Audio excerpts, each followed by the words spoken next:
Morning, everybody. As you can see, right, up on the screen are some instructions for turning in the quizzes. Two important pieces of information here. What I need is your name and the total score on the front sheet of your quiz sheets, right? Just whatever the total is for the whole stack, write that number on the top page, okay? And don't forget to have your name on it. The second piece of information that's really important is that I've adjusted the total amount that you need to get full credit. You still get 5% of your grade as a quiz, as an A, but instead of 50 points, it's only 30 because I'm a bad teacher and kind of stopped giving out quizzes. So yeah, that's on me, that's not on you, but that's why that changed in Canvas. Just put the total. You don't need to tell me how many it's out of. I've got a record of that, so don't worry. Just I need to know your total points. Put it on the front. These are not due today. Some of you are like, I didn't bring them. These are not due today. Bring them to me next week. They're due before next Friday. But if you get them to me on Monday or Tuesday, I can update Canvas right away, and you can have the most accurate representation of your grade in the grade book going into the exam. I accept nothing after next Friday except the exam autopsy, right? Every problem with the lab score, every whatever, right? That all needs to be fixed by next Friday so that the only thing you have to do during finals week is do an exam autopsy. Our exam autopsy is weird. It is May 20th. That's Tuesday. Tuesday, May 20th in this room. So not Monday, right? We do not meet for anything except during finals week. We only meet at this day, May 20th, which is Tuesday at 9 o'clock, not 9:30, okay? Get that into your phone, get that into your brain, do something, okay? You have been programmed all semester to get here by 9:30, right? Some of you by 9:40. But, well, not you because you're not here yet. But be here by 9, right? Okay, we only have an hour and 50 minutes to do the test autopsy. It shouldn't take that long, but you don't want to arrive half hour late and be running out of time, that kind of thing, right? So it's 9 o'clock in the morning. What time is it? 9 o'clock in the morning. Where is it? Here in this room, which again is totally weird, isn't it? We're used to doing it in the lab. No, we're doing it here in this room, 9 o'clock Tuesday. That's the only time I will see you during finals week. By the time you walk out the door of that test autopsy, you will know your grade in this course, okay? If you have any questions about that, that's the time to answer it, because after you walk out the door, I'm putting the grades into the system and finalizing everything. So get everything done. Come and beg, whatever it is you need to do, that all needs to happen before this coming Friday. All right. This is quite possibly going to be the most amazing lecture you have ever heard this semester from this class. Well, actually from all your classes. And I'm not kidding there, because in this last lecture, because what are we doing on Monday? Review, get help on your homework, whatever, right? What are we doing on Tuesday? Review for the exam, right? When are we taking the exam? Thursday. All right, so this is where it all comes together. This is the victory lap for everything that we have tried to learn this semester. All of those integrals, all of those fields, all of those right-hand rules, all of those circuits, everything coming together in one cohesive framework. So congratulations, you made it to the best lecture of the semester, where I come back to something that I very elegantly brushed away and pushed aside and said I was going to save for later, and that's how magnets work.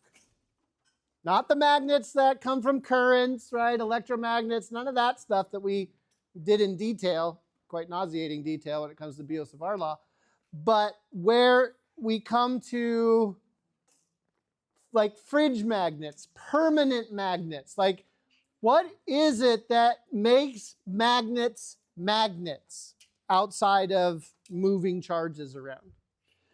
So I'm actually, and maybe one of the reasons this is one of the best lectures, is I am going to hand off, right, to two very good educators in the field, in this field, Dr. Derek Mueller of Veritasium and Henry Reich of Minute Physics, right, to show you some YouTube video clips of them explaining how magnets work. They do a much better job than I would ever do, and they have better jokes. So for the next few minutes, we're going to watch this, and then we're going to bridge this into what is quite possibly the most amazing mathematics you've ever seen in your entire life.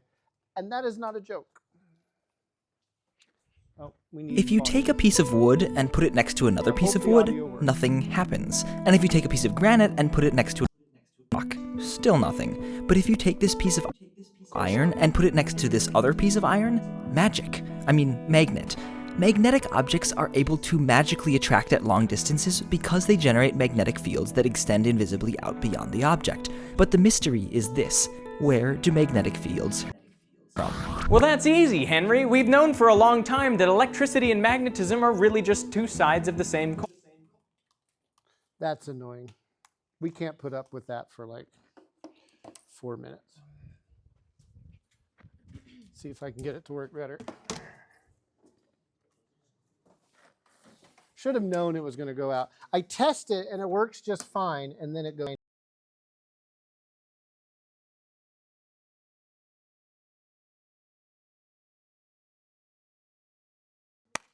There's the audio. Why does it do that? Because of Wi-Fi issues.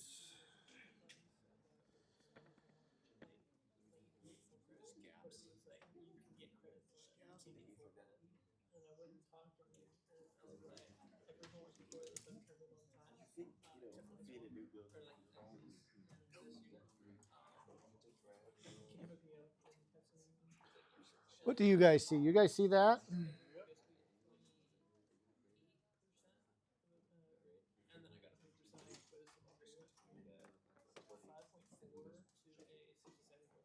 That's what I thought.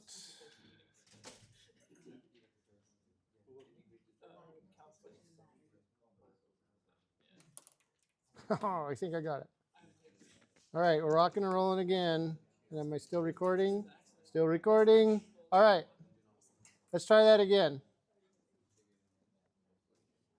If you take a piece of wood and put it next to another piece of wood, nothing happens. And if you take a piece of granite and put it next to another rock, still nothing. But if you take this piece of iron and put it next to this other piece of iron, magnet. Magnetic objects are able to magically attract at long distances because they generate magnetic fields that extend invisibly out beyond the object. But the mystery is this: where do magnetic fields come from? Well, that's easy, Henry. We've known for a long time that electricity and magnetism are really just two sides of the same coin. Kind of like mass and energy or time and space. They can be transformed into one another. And in fact, a magnetic field is just what an electric field becomes when an electrically charged object starts moving. That makes sense for explaining why a current of electrons flowing through a wire causes this compass needle to move, or how currents in the Earth's outer core generate the geomagnetic field. But a bar magnet or the compass needle itself are just pieces of metal without any electrical current running through them. Or are they? At the microscopic level, there are loads of electrons whizzing around the atoms and molecules that make up any solid. Right. This brings up an excellent point. The magnetic behavior of any everyday object is influenced by a fascinating combination of effects ranging from the level of particles to atoms, collections of atoms, and collections of atoms. First, individual particles. Unlike the everyday workings of gravity and electricity, permanent magnets can only be fully understood as a quantum mechanical effect, in much the same way that particles like electrons and quarks have fundamental properties called mass and electrical charge. Most particles also have another intrinsic property called tiny magnet. Just kidding, it's called intrinsic magnetic moment, but really that's just technical mumbo-jumbo saying that particles with electric charge also happen to be tiny magnets. If you want to know why they're tiny magnets, well, you may as well ask, why are particles charged in the first place? Or why do objects with mass and energy attract each other gravitationally? No one knows. We just know that's the way the universe works. Exactly, and since the 1920s, we've known that each individual electron or proton is basically a tiny magnet, which brings us to the level of atoms. An atom is a bunch of positively charged protons with a bunch of negatively charged electrons whizzing around them. The proton tiny magnets are about 1,000 times weaker than the electron ones, so the nucleus of the atom has almost no effect on the magnetism of the atom as a whole. And you might think that since many, though not all, of the electrons are also moving, that like the current in a wire, they should generate magnetic fields due to that motion. And indeed they do. These are called orbital magnetic fields. Except these don't usually contribute to the magnetic field of an atom. Here's why.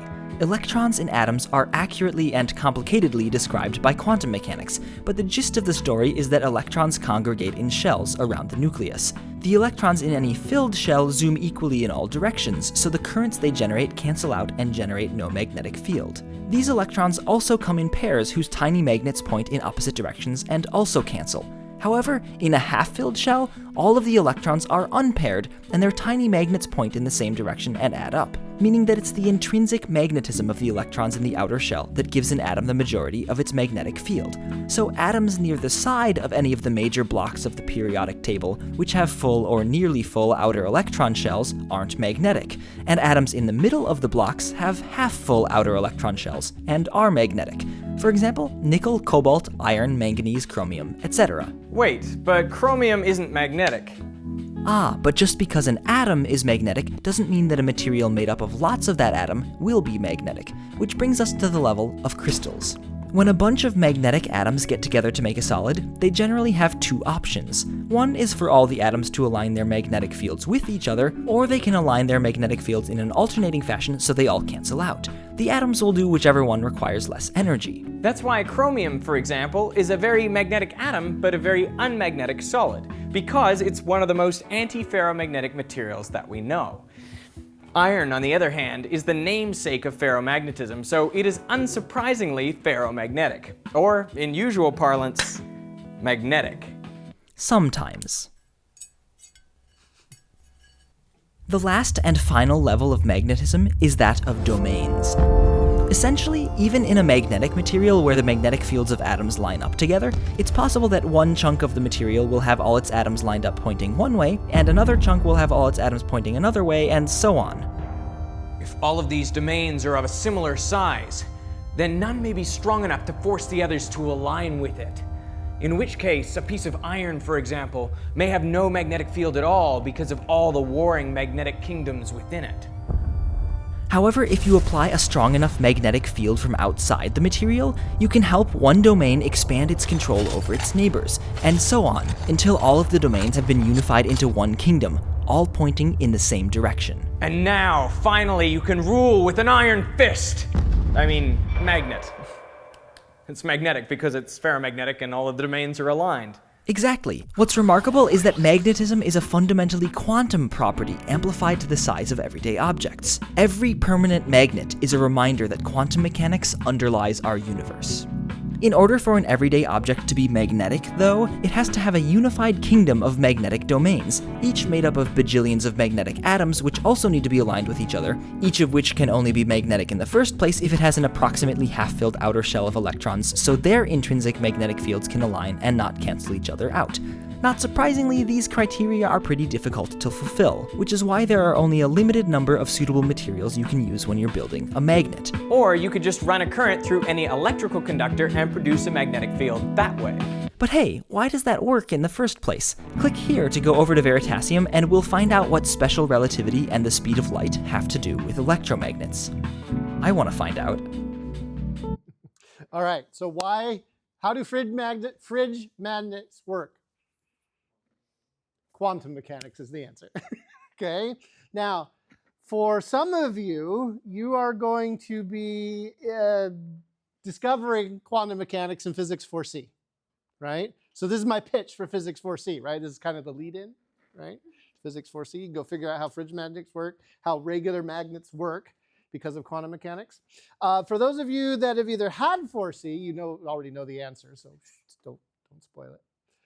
Some of you are sitting there going, they never taught us that. And for the rest of you that aren't going into 4C, you're just going to have to live with quantum mechanics. Okay? But let's break down just a little bit what's going on here, right? Everything has tiny magnet in it, right? Okay? So what is it that allows for something to like take that really tiny submicroscopic scale and bring it into the real world? At the end, we went through a lot of different quantum mechanics, right? But at the end, all those soldiers, what was that? The domains, right? These are like structures you can almost see with your eye, definitely with like a magnifying glass or a microscope. It's not like you can actually see like the atoms or anything, but you can tell in the crystal structure of these elements that these domains are either aligned or not aligned, okay? So this is a model of like domains. Of course, it's just magnets on a piece of acrylic. These small compasses on pin bearings are models of the magnetic domains present in iron and other magnetic materials. Like real domains, these compasses can be oriented randomly, or they can be aligned by the presence of an external magnetic field. When a bar magnet is passed slowly over the model, the domains line up in the same direction. Right? Permanent magnet. A rapidly changing magnetic field like the one from this oscillating bar magnet can randomize the domains. So here you would have something that wouldn't be a permanent magnet, right? And so there's a list of materials, and they drop some of the names. You should be familiar with these, right? These three terms. I don't know if I've got a good enough pen. What was something that is magnetic, like at room temperature? Do you remember what they called it? It was ferromagnetic, right? Because that first root, right? Ferrous meaning iron, ferromagnetic, right? So these are your everyday permanent magnets, right? And then there was one, they kept calling it anti-ferromagnetic, okay? We have a word for that called diamagnetic. That means opposite, okay? So whereas you have something ferromagnetic and it wants to be a magnet, anything that has a diamagnetic property wants to do what? Be the opposite of that magnet, right? Like it actively fights magnetic fields, okay, by kind of pushing backwards. And then the one in between, which they didn't say but they did write, was paramagnetic. And what does that like sort of front prefix kind of mean there? Kind of, sort of, is what it means. Sort of magnetic, right? So paramagnetic materials are weakly magnetic. They tend to say, okay, you know what, yeah, I'll contribute to a magnetic field. But as soon as that magnetic field that's causing the contribution, as soon as that goes away, a paramagnetic material will be like, okay, fine, I'm not magnetic anymore, right? Whereas diamagnetic is like, oh, you want to be north, huh? South, right? It's a little bit like Lenz's law, but with no eddy currents or anything, right? Diamagnetic materials just actively try to cancel out whatever magnetic field is in the area. Paramagnetic will weakly line up, and ferromagnetic is like, yeah, boy, let's go, right? We'll line up and magnify whatever fields we have. How do you make these domains? It's actually not that hard. If we put this iron bar inside a solenoid coil and repeatedly pulse a large current through the coil, the bar becomes magnetized. They're slamming this thing magnetically, right? And by sort of pulsing this magnetic field from that huge solenoid into that iron bar causes the domains to align themselves. It strongly affects a compass needle when held nearby. And it becomes a permanent magnet, right? Iron all by itself won't have permanent magnet. You need to align the domains to make it happen, okay? So it's able to influence this compass needle, right? Now what they're going to do is they're going to demagnetize If we pound the on bar. the bar with a hammer, it loses most of its magnetization. So there's a mechanical stress applied to the bar, but it wasn't anywhere near the magnetic field. So what happens to the domains? They kind of shuffle. They go random. There's no real strong magnetic field for them to line up to. Now the bar they get has shuffled little around, effect on the banged compass around, needle. and you lose, right, the magnetic influence of that piece of iron. So forming a domain, you can do that with heat. You can heat something up through something called the Curie temperature, where nothing is magnetic. Domains just simply can't exist. and then bring it back. If you put like your molten steel in a magnetic field and let it cool off, all of those domains will be aligned and you have a nice strong magnet. This is how we've been able to figure out the magnetic field of the Earth going back through time. Lava, being molten rock, right, is above the Curie temperature. And when it solidifies, the iron in that lava will line up with the direction of the magnetic field at the time that the lava cooled. As subsequent lava goes over the top and cools, you get almost, in some places, an hour by hour, but at least day by day record of what the magnetic field direction was and how strong it was. And this is one of the ways that scientists figured out that the magnetic field of the Earth flips over hundreds of thousands of years, because we have. Basically, we went looking for Russians, okay? And in the Cold War, where did you look for Russians? Russians that were hiding with their nuclear bombs? No? No, the ones that were hiding. We knew where the ones in Russia were. Where do you go look for Russians that are hiding with their nuclear bombs? The ocean. Why the ocean? Submarines. How do you find a submarine? Sonar, but they're quiet. So what's another way to look for a submarine? The magnetic field that it gives off, right? Because it's going to disturb the Earth's magnetic field, right? A piece of metal in a magnetic field is going to change the magnetic field, right? So you start dragging a magnetic fieldometer across the Atlantic Ocean. I have no idea how many Russians we found that way, okay? But what we did find is that the bottom of the Atlantic Ocean was magnetically striped. Because in the middle of the Atlantic Ocean is a mountain range, and in that mountain range, two tectonic plates are going apart from each other. And so as the lava wells up, it solidifies and moves away, and more lava comes up. And if the magnetic field changes from north to south over a period of 700,000 to 1 million years, right? That's recorded in the bottom of the ocean. We basically just made a big tape recorder and went and recorded looking for the Russians. This is a huge magnet that's got 2 rare earth magnets in it. And I want to show you what happens when you put a diamagnetic material into a magnetic field. Question? I don't know about Russians.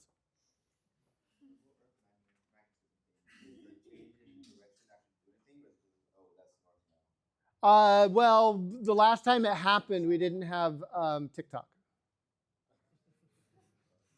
So, or compasses or anything else, right? So the answer is we don't know. A lot of our navigation does not depend on magnetic fields anymore. It depends on GPS.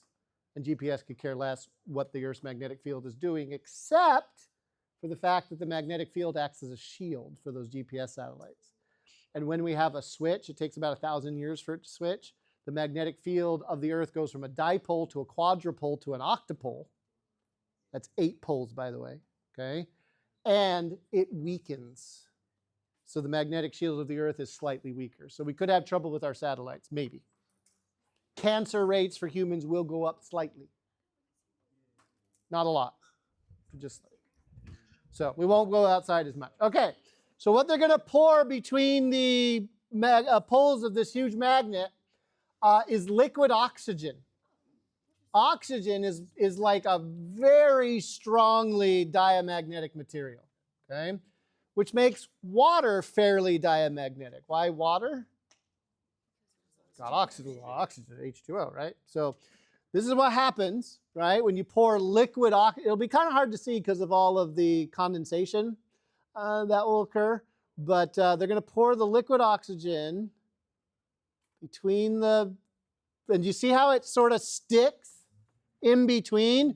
And it's actually kind of, it's trying to repel so strongly along those magnetic field lines that it kind of pushes itself to one side and the other, right? It's going to leave a kind of a gap in the middle, right? So very diamagnetic material. And I know it kind of looks like it's ferromagnetic, like it's being attracted to those poles, but actually it's getting pushed away one side to the other. Well, it just looks like, okay, liquid oxygen. Okay. And then you have facilities like the NHMFL, the National High Magnetic Field Laboratory. Okay? This is a Department of Energy facility where they make huge, strong magnetic field. We're going way past MRI strength here. Okay? And the reason they do it is to test various structures, electronic components, satellite parts, whatever it is that they're trying to shield and harden against magnetic fields, they will test in this laboratory.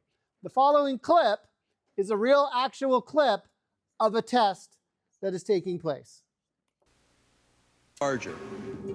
It may look like the frog is in water, but it's not. The intensity of the magnetic field being generated is canceling out the force of gravity. The frog is levitating in air.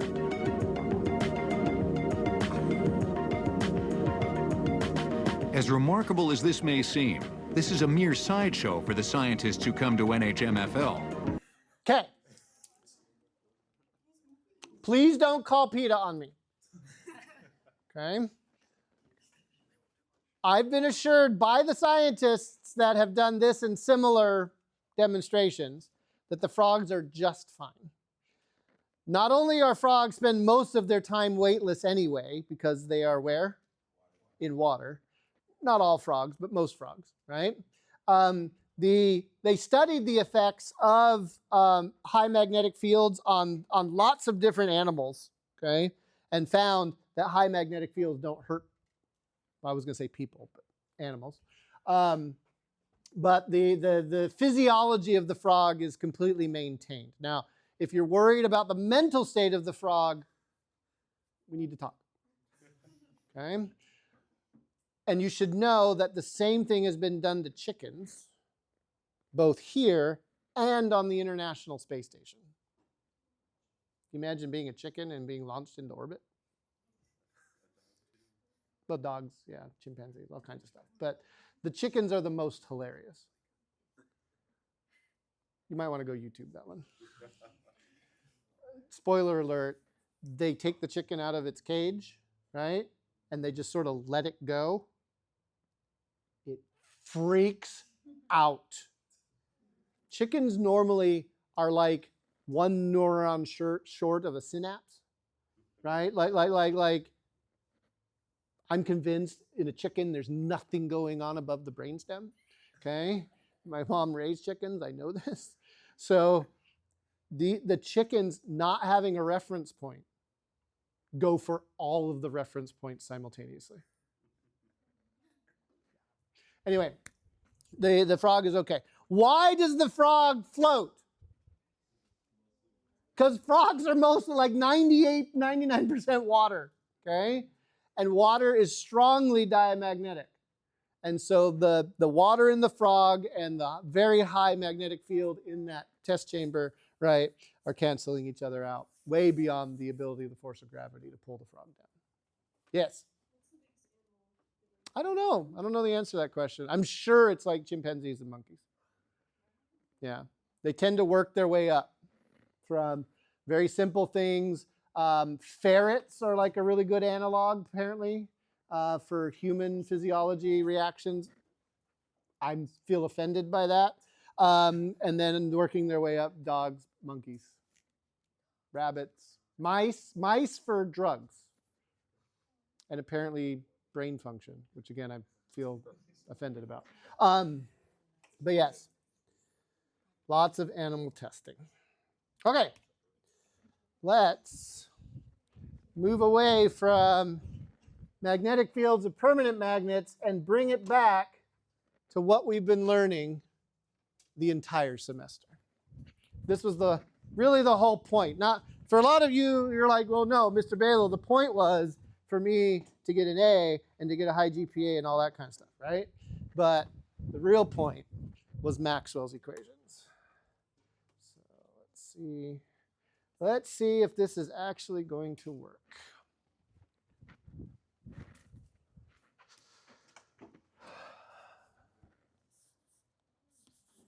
What is it? amazing. We're still recording over here, and I think we're still recording over there. I know, it's pretty amazing. Gauss's law. Anybody remember Gauss's law? Little tiny, E dot, this is the thingy. E dot dA was equal to what? Q enclosed over epsilon naught. A statement about the nature of charge tells us that charges begin on positive and end on negative, that the electric field has a start and a stop. Coulomb's law is hiding inside of this integral. The very force that causes just about everything that you sense as reality, right, is all contained inside of that quite elegant statement. Gauss's law for magnetism. Not terribly useful in a mathematical sense, but certainly an important statement on the nature of magnetic fields. These two equations separate electricity and magnetism, which are often combined because they're a little bit of a yin and yang of each other. But this really lays down the idea that a magnetic field is what? What's its shape? What's it look like? A closed loop. Okay, a circle, a closed loop of some kind, no beginning, no end. We think of the North Pole as where it's coming out of and the South Pole of where it's going into, but it closes on itself. Doesn't start, doesn't stop. All right.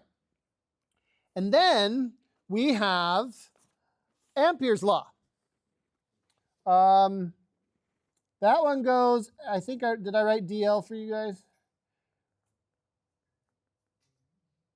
Okay. So an integral, a statement that acts like Gauss's law, but it does it for magnetic fields. Whereas Gauss's law has like imaginary shapes in it, Ampere's law has imaginary loops, lines, closed paths in it. But functionally, like mathematically, we can apply this and get it to do the same thing for magnetic fields that Gauss's law was able to do for electric fields. And then my favorite, Faraday's law of electromagnetic induction. We often wrote it in terms of voltage, but what I just wrote in that integral right there is a voltage integral, okay? Where the change in magnetic flux in time, I'll just be a little bit loosey-goosey there. We'll make it very, very apparent what's going on with that. Okay, so what do we got? We got, by their names, right? Gauss's law, and then Gauss's law for magnetism. And then this one was Ampere's law. Ampere's law. And then Faraday's law. All right. So there they are. All four that map out everything that you have learned, right, about electricity and magnetism all in one go. But I've already hinted that there is something wrong.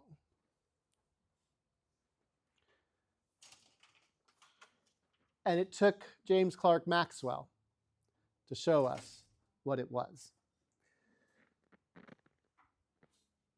Each of these has a different name associated with its primary discoverer, or the person that put it forth.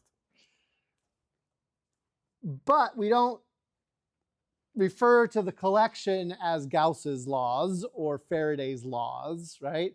We refer to them as Maxwell's equations, right? A collected set.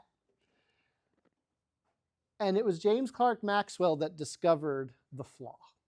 Because there is a flaw right now on the screen. There's something that is not incorrect. Nothing's wrong right now. But there is something missing. on one of these equations. And to introduce what's missing, we have to talk about a problem that has been hiding in plain sight since I first introduced it to you back in the 4th week of this class.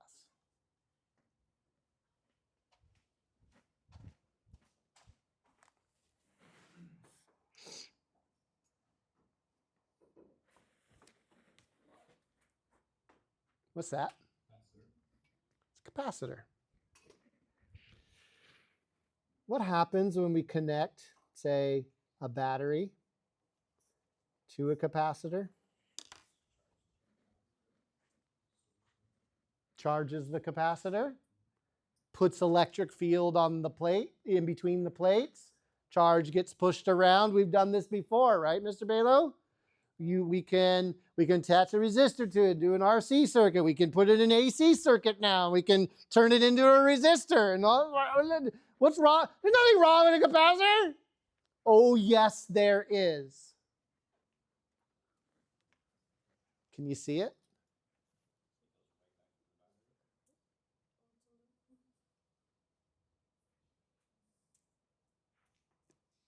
It's a break in a wire.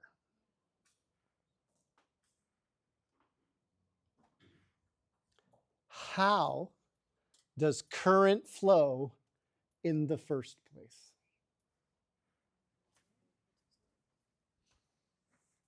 Where's it going to go?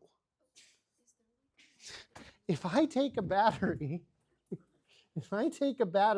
and I just do this, nothing happens, right? Nothing happens. And a capacitor is nothing but just that with a lot of extra wire or plates or something. How does current flow in a circuit when a capacitor's there? And a capacitor, by definition, is a break in that circuit. Not a short, but like an open switch. I mean, obviously, it's got to have something to do with the field, right? But what is it about the field that's in the capacitor that allows this circuit to be completed?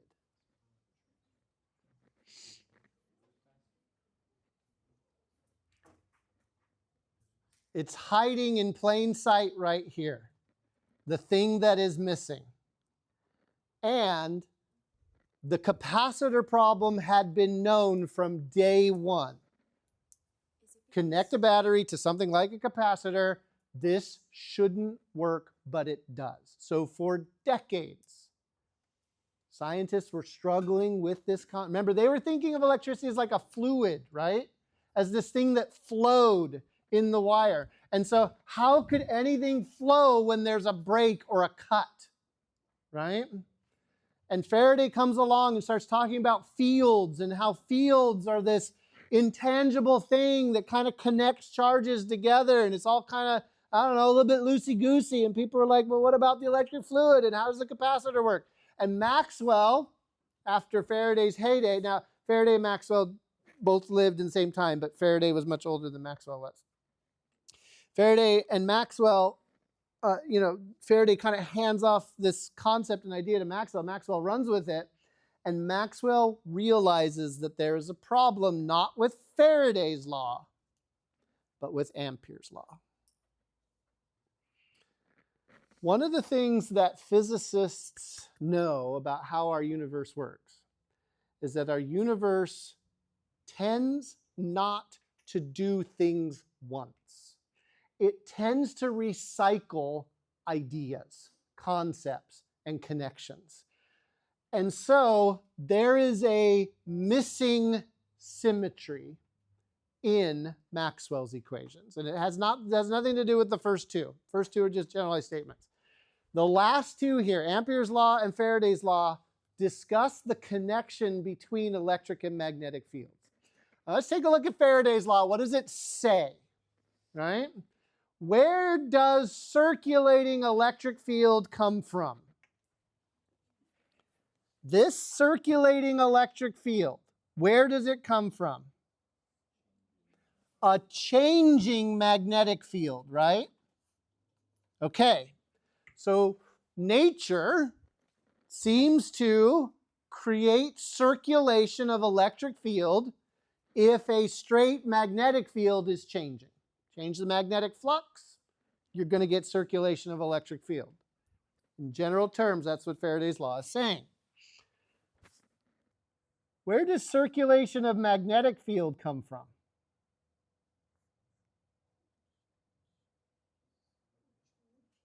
What's current? It's electric field, but static. Current is a flow of charge. Where do those charges get their pushes from? An electric field, right? And so hiding in this current is a static electric field. Not one that's changing, but one that's static. And so here you have circulation of one kind of field being caused by a changing field. But up here you have circulation of that changing field, but it's only being caused by a steady state, unchanging electric field. That is a situation in physics that screams out to be, well, we don't understand what's going on here, or we are missing something. The symmetry would be, if electric fields can be caused to circulate by changing magnetic fields, then magnetic fields should be able to circulate by what? Changing electric fields. Maxwell, as he's formulating Maxwell's equations and summarizing the work of all of these greats, realizes that he's just fixed the capacitor problem. As this battery starts pushing charges onto the plates, what happens to the electric field between the plates of the capacitor? It changes, right? You start with no field, and then you get some field lines, and then more field lines, and then more field lines, and then lots and lots and lots, right? But it's changing in time, right? And so what Maxwell did was like, well, I wonder, can this changing electric field in time, which amounts to a changing electric flux, could that cause magnetic fields to circulate and then, in effect, be a type of current that exists not in the actual physical motion of charge, but of changing electric field? It's called displacement current because it's not a physical movement of charge, but it's something that acts like current to give us the circulation of magnetic field. And so what Maxwell did is he came in here and he figured it out. He knew what to add after a lot of work.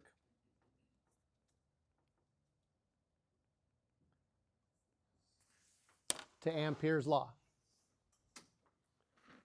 This changing electric flux term solved the asymmetry in Maxwell's equations and explained how a capacitor, which by definition is a break in a wire, could allow for current to be flowing in the circuit.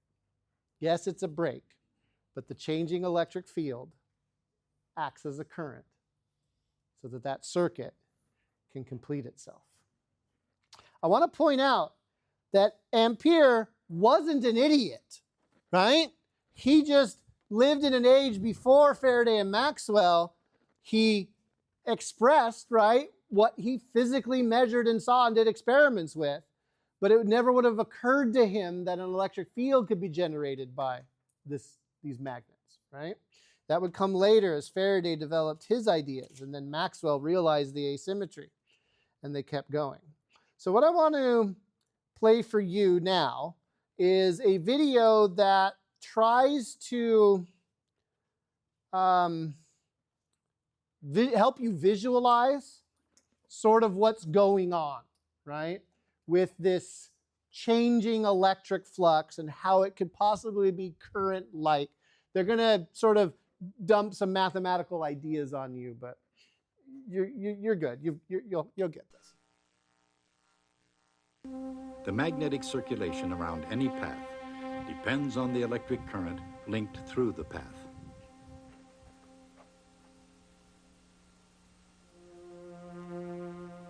The only way to be sure that the current goes through the path is to imagine a membrane bounded by the path. Then the same current must pass through the membrane, no matter what shape the membrane takes.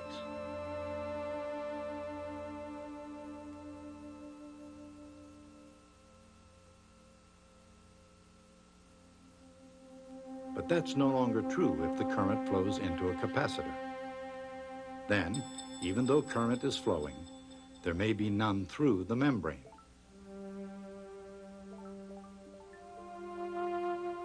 If so, what is the magnetic circulation equal to? Seeking an answer to that question, Maxwell took a page from Faraday's book. Changing magnetic flux creates electric circulation. And then, as usual, he looked at things the other way around. Could changing electric flux, he wondered, create magnetic circulation? The answer promised to solve the capacitor problem.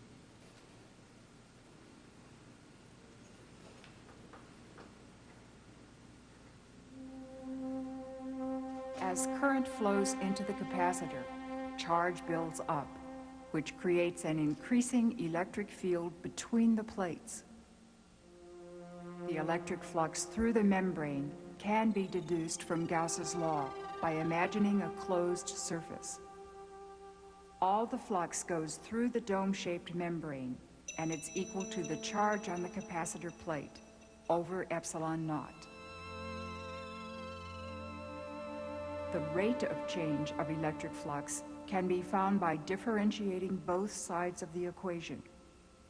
It's given simply by the current flowing in the wire. In other words, epsilon naught times the rate of change of electric flux through the dome-shaped membrane is the same as the electric current through the flat membrane. This was Maxwell's crucial discovery: the precise manner in which changing electric flux can generate a magnetic field as if it were a kind of electric current. In fact, Maxwell himself called this mathematical term the displacement current. In other words, the magnetic circulation around a closed path is given not only by the electric current through it, but also by the rate of change of electric flux through it. This was how James Clerk Maxwell completed the laws of electricity and magnetism. And changed your life. I'll prove it.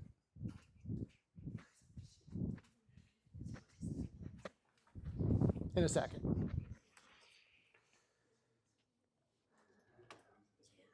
And how am I going to prove it? By doing some differential equations. Normally, I'm not this excited about math, but this is amazing, okay? I will never ask you to redo this on an exam, but you're going to want to remember this. Get your calculators out. We're going to need them.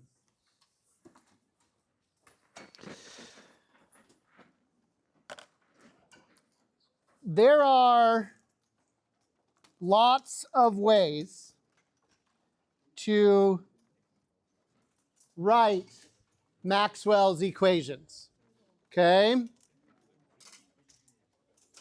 You don't write any of these down, okay? The one down here in the lower right, this is the one that you are familiar with, right? Like these are the integral versions of it, right? Instead of L, they're using S, whatever, okay? Doesn't matter. but that's like baby's first steps into Maxwell's equations, okay? As you can see, there's other ways to write them, like in the upper left here, okay? These are 4 different ways, by the way, of writing them, okay? That upper one is a vector calculus method. It's the most common method that is used to work in Maxwell's equations. However, you can write down these divergences and curls in various coordinate systems. For example, I believe this one is spherical coordinates down here, right? Cartesian coordinates right up there. We can rewrite them in something called an Einstein notation, which keeps track of various tensors in the field. There's lots of different ways of formulating Maxwell's equations because they're important. And you know you've made it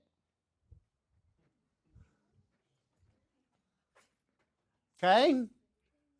When you end up on t-shirts on Amazon, right? Stupid coffee mugs that physicists probably wander around with, okay? Yes, I've seen more than one, okay? Tattoo.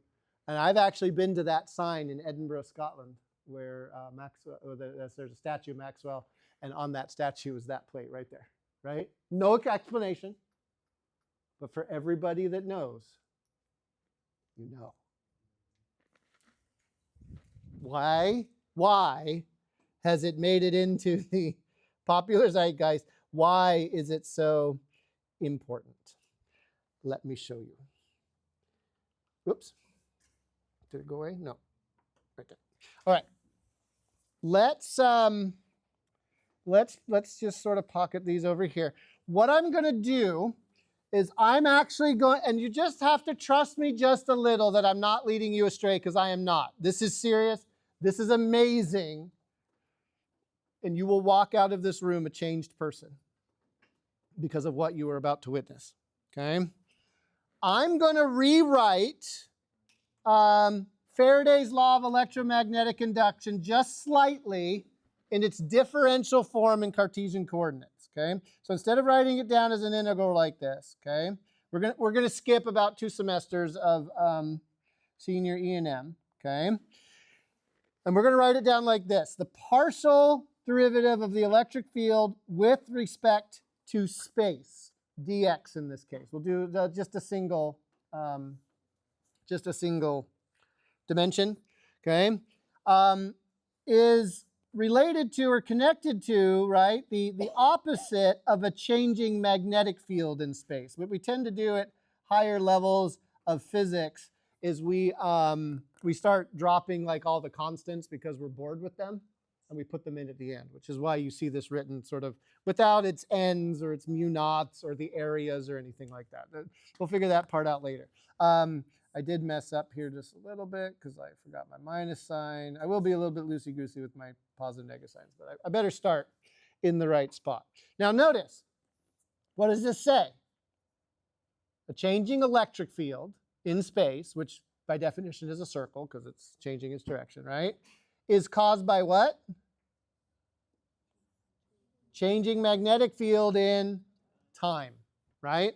So we've captured the time part and we've got the spatial part over here, right? So again, just sort of a kind of a redefinition. All right, and then we're going to do sort of the same idea, but we're going to do it with Ampere's law, right? This is a spatial idea over here, right? A magnetic field line integral has everything to do with spatial coordinates. So the changing magnetic field in the x direction only, right, is caused by what? This thing that's not changing, so it's boring, but a changing electric field in time. Okay? So like no physical wires required, and for reasons that we're not going to get into, there is another minus sign that goes along for the ride. This is dE dt. And they're partials, right? So it's fancy derivatives that just mean I don't need to worry about the chain rule. Okay. Faraday's law and Ampere's law, which is sometimes called the Ampere-Maxwell law, okay, because Maxwell did add his correction term. All right. I'm going to do a magic trick. Actually, I'm going to do it. Maxwell did. So this is Maxwell's magic trick. It took him years. I'm going to do it in about 3 minutes. That is not because I am smarter than Maxwell. I just had Maxwell show me how to do it. Right? Okay. First order of business, take another derivative. Because 1, if you have 1, why not have 2? Right? It's obvious, isn't it? So if I take a derivative with respect to x on one side, I have to do the same thing on the other side, right? Sorry, my partials start looking like 2's after a while.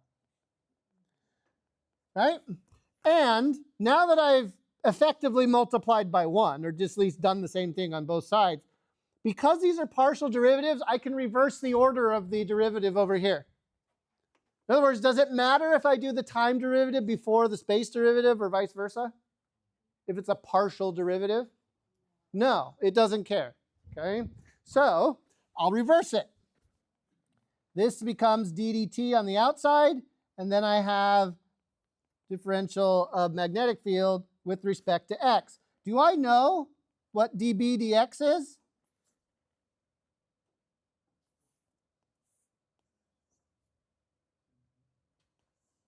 I certainly do. What's dB dx? It's this thing right here, isn't it? Okay. So if I come down, right, and I plop that, I'm using very precise mathematical terminology for this. ddt of, and you can see I already, can we agree that those two minus signs are going to cancel each other out eventually? Okay, I'm going to stop writing it. Okay. Mu naught epsilon naught dE dt, right? And where do the constants go? They just come out to the front, right? Because they are constants. By the way, mu naught, what does that constant do? What's like a dead giveaway for mu naught? What does mu naught mean? Magnetic field is present somewhere, right? It's hiding in here somewhere, right? What does epsilon naught mean? Electric field is in here somewhere. This one's a little bit more obvious, right? Okay, it's the electric field is sitting right there. And this is d squared E dt squared. There it is.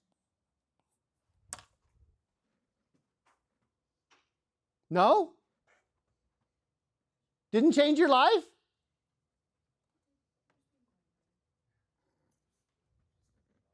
You don't see it, do you? And I don't blame you, because I didn't see it either until it was pointed out.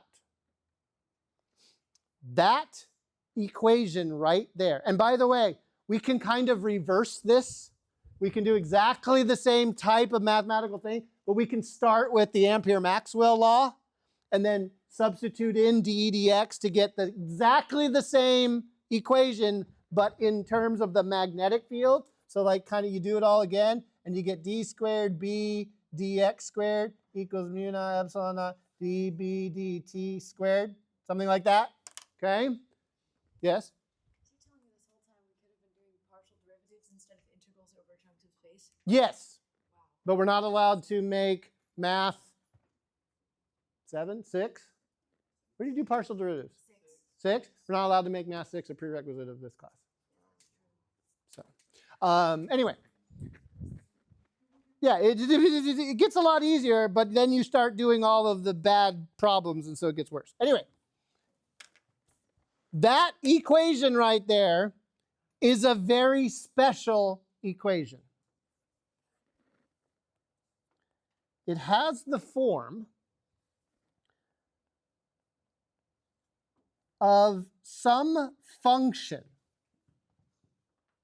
with a second spatial derivative operating on it equal to 1 over v squared times that same function, but with a second order temporal derivative. So I should not be this sloppy with my math. This is f of x and t, and this would be f of x and t. So that equation right there is a very, very special equation in mathematics and physics. It is a siren.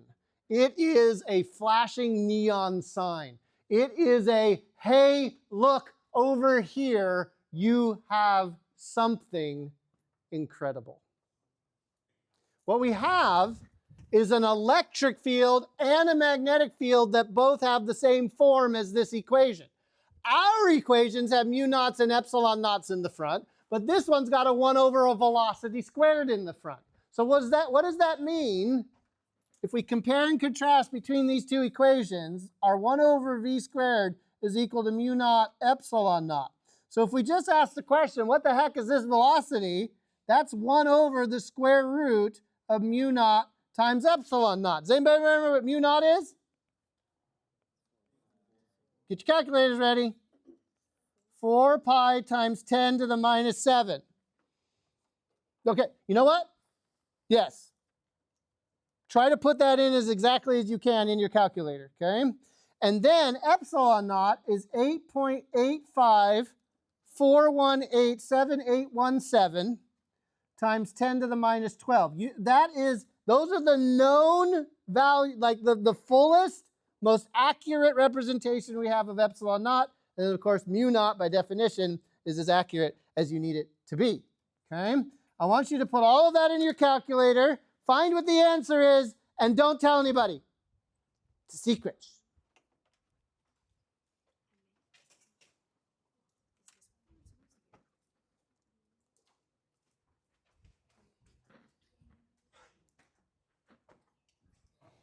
I said it was a secret.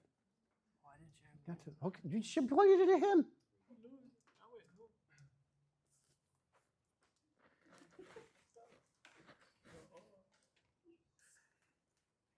What are we looking for? What are we solving for? A velocity.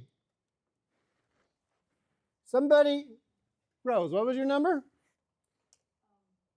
299 799 792 621 point blah blah blah blah blah blah blah blah blah. Meters per second. How do I know it's meters per second? Because I put in the standard units and I'm solving for a velocity. So it's going to come out. What is this? That is the speed of light.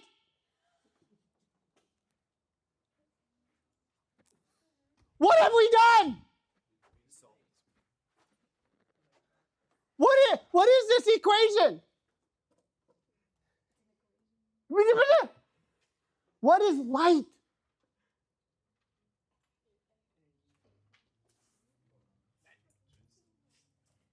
That's an answer for physics 4C. But this black box right here, that's called the wave equation.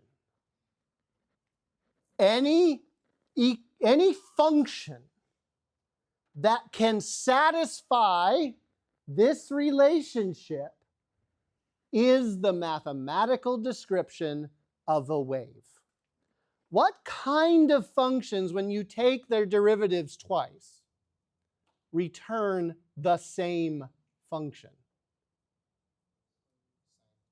Sine, cosine, and one more, e to the x.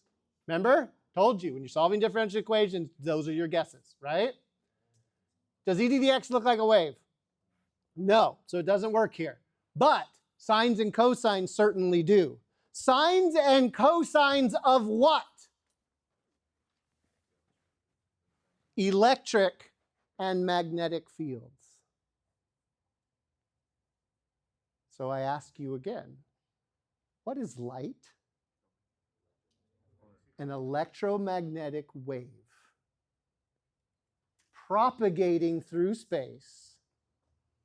No medium required. Mu naught, epsilon naught. Those are vacuum values. When light enters a medium like glass or water or air, mu naught and epsilon naught change. The magnetic field strength and electric field strength change in different mediums. And you can go find out what, you can measure those and find those out, okay? Physics 4C, you will go into optics. You're going to learn more about waves and heat first, but then eventually you'll go into optics and you'll learn, right, how light changes with the material it goes into. You'll learn something called index of refraction. You'll learn how mirrors and lenses work. But why is this so earth-shaking? What has Maxwell discovered?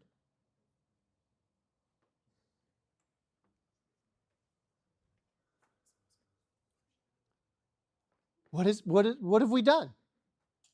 What have we been driving to all semester? Figure out what light is.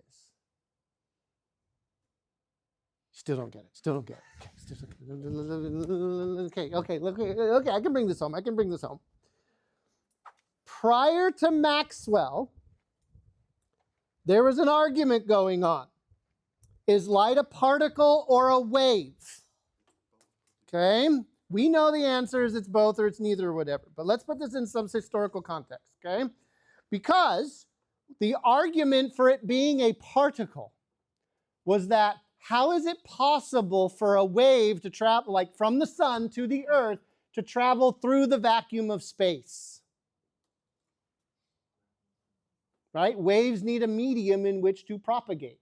If there's no medium, they can't propagate. But you can't explain things like interference and diffraction and all those kinds of things with particle physics. It just doesn't work. You have to go to wave physics. What has Maxwell just done? Proved that not only is it a wave, but what's the medium in which that wave propagates? Electric and magnetic fields, which are fields that we now know and can master and do our bidding. Maxwell wrote down his equations in the 1850s. In the late 1880s, an Italian with the last name of Marconi would send an electromagnetic signal across the English Channel. The first radio transmission from one point of land to another over the ocean. Those radio signals would eventually become TV signals, which would eventually become Wi-Fi signals, which eventually would become cellular signals. What has Maxwell discovered? Everything. He has discovered waves where electric and magnetic fields exist. Those waves have wavelength and frequency. Those waves are picked up by electromagnetic receivers called rods and cones in our eyeballs. And they fire off in response to these electromagnetic wiggles and say, well, that's a color. So you know what I see when I look at Maxwell's equations? I don't see a bunch of math. But I see how it is that I can see the beauty that is this incredible universe that we live in. So basically built the foundation for quantum physics. No, it goes way past that. Because quantum mechanics is boring and dumb, in my opinion. Okay? This hits you right straight smack in the eyes. Because those equations describe how it's possible for you to see light. Not only what it is, but how it gets made, where it comes from, how your eyes receive it. Your eyes receive it the rods and cones in your eyes receive it. And then what do? What do they turn that electromagnetic wave into? A current that travels to your brain. And then your brain somehow puts all of those different currents together to make this picture that is what you see. When I look at Maxwell's equations, I don't just see math. I see a reason for why clouds are white. Why are clouds white?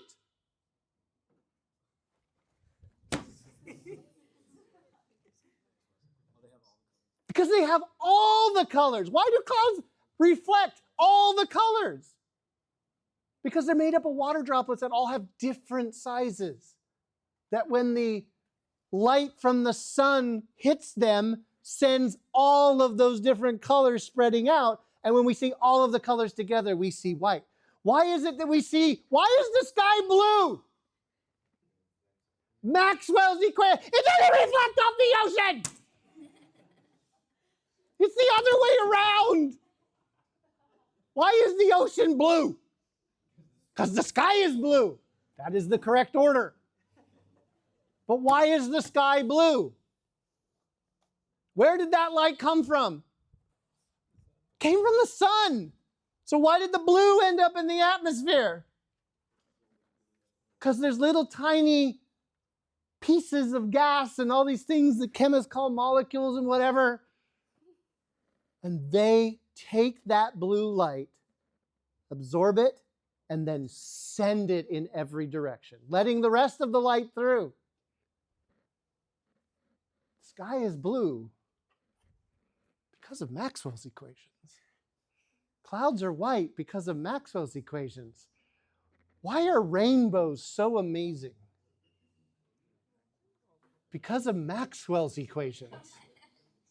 How do you get your Wi-Fi? Because of Maxwell's equations. How do you get your electricity from PG&E? Because of Maxwell's equations. How do your neurons work? Because, do I have to keep going? I can list this for forever. And so this is why I sometimes just start crying when I see Maxwell's equations. Because, part of it's the trauma from having to go through graduate level E&M, okay? But most of it is because I don't see math when I look at Maxwell's equations. What I see is a phenomenal level of understanding that allows us to put an army of electrons to work for us so that we can heal each other, hurt each other, communicate with each other, build with each other, and span time and space, hopefully uniting us as a race as we race into the future, which personally I think is very bright. Not because I can predict anything, but because I've known you. I see that brightness in you, and I know that you're going to do better things than my generation did with this earth. And it's going to be incredible. Thank you for a fantastic semester. After this, we just review, right? Okay? And then we take an exam, my final piece of torture for you. I did post the exam topics, didn't I? Okay. Thank you for a fantastic semester. Be sure to bring your quiz sheets to me next week, and have a fantastic weekend. Oh, thank you. Thank you.